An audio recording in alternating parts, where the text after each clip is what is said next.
Some people build their lives around one clear path. They choose a field early, go deeper into it, and slowly become known for that one thing. But not every mind works that way.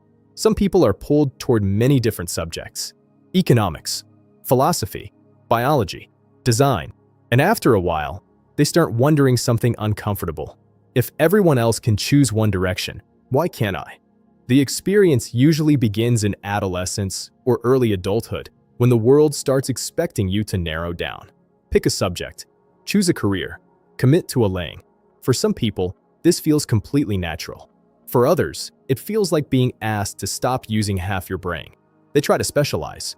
Something in them resists, not out of laziness or lack of discipline, but because their attention keeps getting pulled toward things that genuinely matter to them. A person studying economics becomes obsessed with the history of language. Someone training as an engineer spends their evenings reading moral philosophy. A graphic designer starts pulling books on behavioral neuroscience off the shelf, not because they are avoiding their main work, because they cannot stop finding the world interesting. From the outside, this looks scattered, unfocused, like someone who simply cannot commit. But something interesting happens when you look at the cognitive patterns underneath this behavior. What appears to be an inability to focus is often a very specific kind of attention, one drawn not just to individual topics, but to the connections between them. These are minds that do not simply learn a subject. They ask how it fits with everything else they already know. Psychologists and learning researchers have long tried to understand why some people generalize while others specialize. One useful distinction is between learning breadth and learning depth. Most educational systems reward depth. Go further into one thing. Master it. Produce expertise in a narrow domain. And that is genuinely valuable. Deep specialists solve problems that take years of focused accumulation to reach. But depth and breadth are not opposites. They are different cognitive orientations, and both exist for good reasons. The mind that moves across many domains is doing something cognitively demanding that often goes unrecognized. Every time you take a concept from one field and apply it to a completely different one, you're performing what cognitive scientists call analogical reasoning. It is one of the most sophisticated mental operations humans are capable of. You are finding structural similarities beneath completely different surfaces. Think of someone who studies how ant colonies self-organize without any central leadership, and then uses that same logic to understand how leaderless internet communities form and sustain themselves. The surface content is entirely different, but the underlying structure is identical. Recognizing that kind of connection is not a casual observation. It is a precise cognitive act. People who do this repeatedly across many domains are building what some researchers describe as a latticework of mental models, a flexible cognitive architecture that lets them reason about new problems using frameworks borrowed from unexpected places. You may have noticed this in your own life. A book you read about evolutionary biology quietly reshapes how you think about organizational behavior. A concept from architecture suddenly clarifies something you had been struggling to articulate about social dynamics. That is not a distraction. That is a particular kind of mind doing what it does naturally. This is where things start to shift. The difficulty for these people is not that they cannot go deep. Many of them are capable of intense, sustained focus when something genuinely captures them. The difficulty is that they resist artificial narrowing. They do not treat the boundaries between disciplines as final. And in a world organized heavily around specialization, that resistance can feel like a personal failure. It rarely is.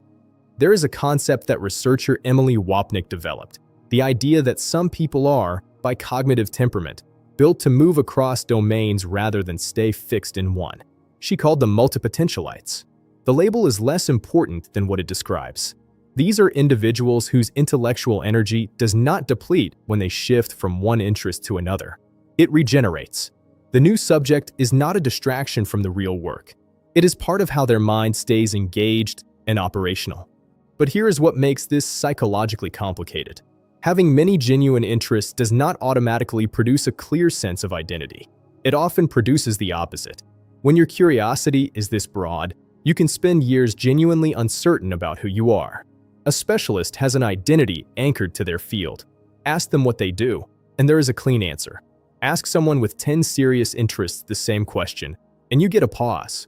Not because they are lost, but because the honest answer is long and does not compress into a single sentence.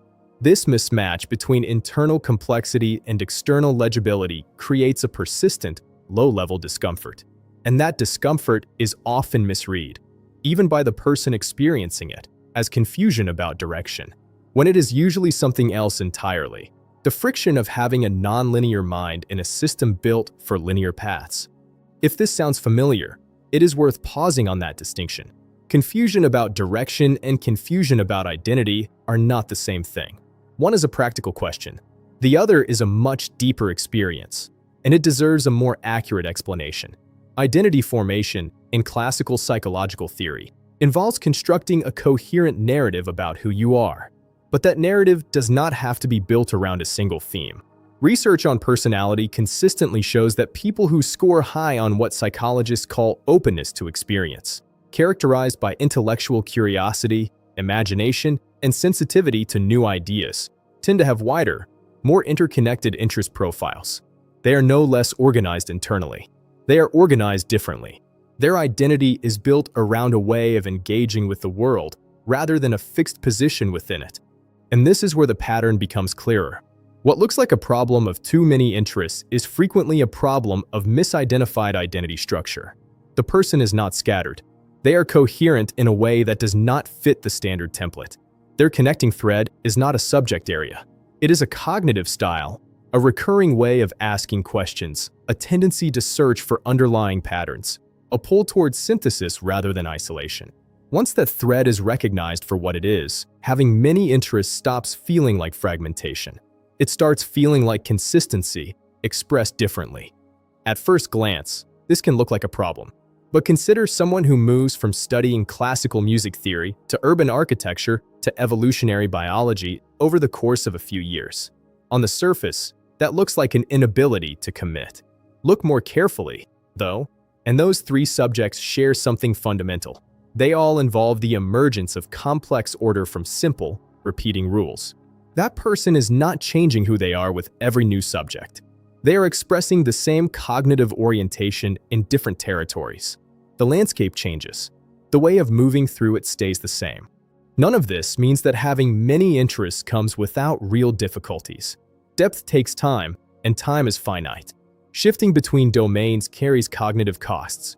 Building a life around broad curiosity in a world organized around narrow expertise requires deliberate effort, not just self-acceptance. There is also an honest distinction worth making.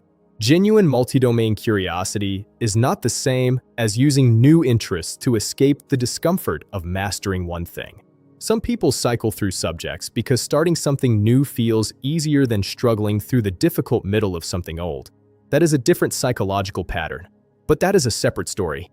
For the person whose curiosity is genuine, whose engagement with different fields is extension, not escape, the central task is not to narrow down. It is to develop what might be called the meta-skill of integration, the ability to find the connecting logic beneath different domains, and to build something coherent from the combination. This is harder than specializing. It takes longer to become legible to the outside world. The results do not always fit neatly into a job title, but the cognitive range it produces is real, and it is not easily replicated by someone who stayed in one lane their entire life. So return to the question this started with. What is wrong with people who cannot commit to a single interest? Most of the time, the honest answer is nothing structural. What exists instead is a cognitive temperament that processes the world through connection rather than isolation, through synthesis rather than singular mastery. That temperament does not fit every system. It does not make every professional path straightforward. But it is not a disorder, a deficiency, or a character flaw. It is a different architecture, and different architectures are not errors. They are variations, shaped, like all cognitive styles, by the specific demands they were built to meet. The many-interest mind was built to navigate complexity. In a world that keeps producing more of it, that is not a liability. If anything, it is quietly becoming more necessary.